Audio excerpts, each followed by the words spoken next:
awdhegle waa mid ka mid ah degmooyinka gacantooda xooga looga saaray al-shabaab arbacadii la soo dhaafay ayay nabadiidku isku dayeen inay dagaal rogaal celis ah ku soo qaadaan laakiin waxay kala kulmeen jab lixaad leh oo ciidanka xooga ee halkaasi ku sugnaa ay kala hortageen dagaal culus.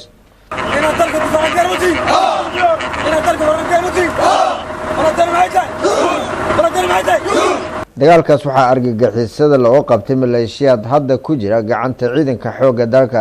taliyaha ciidamada dhulka ee xooga dalka jenaraal Odwaa Yuusuf Raage iyo saraakiisha kale hogaaminaysa howlgalkaasi ayaa dadaal dheer ku bixinaya sidii shacabka loo ilaalin lahaa.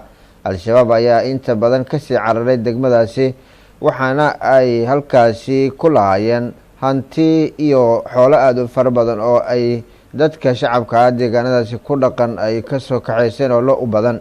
al-shabaab ayaa inta badan kasii carartay degmadaasi Awdhegle waxayna laayeen dad xoolo dhaqata iyo xoolihii ay ka wateen kuwaas oo u badnaa lo.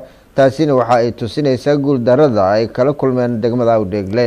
ciidamada ayaa wadooyinka iyo xaafadaha degmadaasi Awdhegle ka nadiifiyay miinooyin ay ku aaseen al-shabaab iyadoo laga badbaadinayo shacabka waxba galabsan ku dhaqan degmadaasi. taliyaha ciidanka dhulka iyo saraakiisha xooga ayaa gudaha u galay xaafadaha degmada Awdhegle si ay u xog wareystaan shacabka waxayna ku wargeliyeen inaysan ka walaacin soo laabashada al-shabaab ayna ku jiraan gacan amni ah oo naftoodana u horeysa sidii loo badbaadin lahaa. waxay dib u bilowdeen dhaqdhaqaaqyadii dadweynaha ganacsiga iyo isu socodka caadiga ee dadka ku dhaqan degmada Awdhegle. dhowr maalin kadib waxaa goob fagaaraha isugu soo baxay shacabka degan degmadaasi oo muhiim u ah. taliyaha ciidanka dhulka waxa uu ballan qaaday shacabka degmadaasi iyo nawaaxigeeda ku dhaqan inay ka badbaadeen al-shabaab cid walba oo nabadgelyadooda khatar gelinaysana ciidamadu ay ka hortagi doonaan. taasina waxay u riyaaqeen waxgaradka dhalinyarada haweenka iyo cid walba oo ku dhaqan oo goobtaasi xaadirka ku ahayd. waxaan rabaa marka inaan idin ballan qaado ciidanka xoogga dalka Soomaaliyeed ee maanta halkan idinkula sugan haddii aad arki jirteen awal ama shaki aad ka qabtaan in la idin yimaado haddana dib la idinkaga laabto xoogga dalka Soomaaliyeed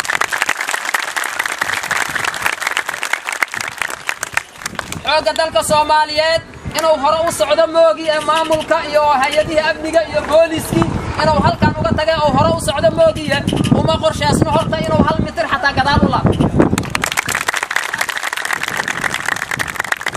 taas qorshaha noogu ma jirto mar haddii taas aysan qorshaha noogu jirin waxaa inoo muuqata marka dadka reer Awdhegle iyo guud ahaan deegaanada ku xeeran wixii ka bilowda maalintii ciidanka xoogga dalka Soomaaliyeed iyo maamulka heer degmo iyo heer gobol ay halkan soo gaareen inay xurriyad ku noolaanayaan.